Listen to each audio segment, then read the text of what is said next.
Kwethu sisukele banyani sifike kunje njengomntana ethethe sithi abantu bahlahlwe ngezembe apha nezembe lilahlwe pha kulo mntana uncancayo naye ulinyaziwe wamjula phezu kwebhedi nezembe uthe ugqiba kwakhe laa nto walijula pha ngakulo mntana.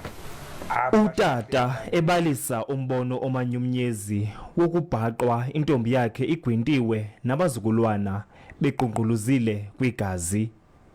Indoda ebiphethe izembe ixhaxha isithandwa sayo nabantwana basweleka. Lo mbono omanyumnyezi ubhaqwe ngunyana omdala walo mama ngentseni elandelayo. Cangweni uvulayo kwecango kaqoba umntana ejonga abantu batyandiwe pha baqhawule intloko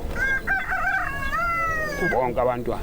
Ulithatha ikhadi lakasasa labantwana nezatifiketi wanqunqa zaphela zathi tuzipisi ne-ID yakho inqunqa yacileka tu khona ubungabona ntoni. Abahlanu basothukile. Sijile ngoba ndicinga udadewethu nomyeni akho babathatha into badibenise nato xa bazaba nebhokisi entandathu namhlanje. Amapolisa aqhuba uphando.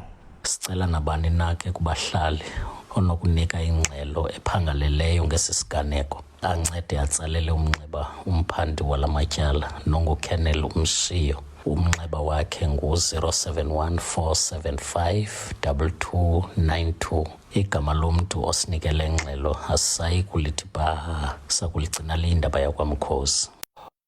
Kanye emva kweveki emva koba umphathiswa wezokhuselo ecebise abantu esithi mabangakwamkeli ukuxhatshazwa ngamaqabane wabo.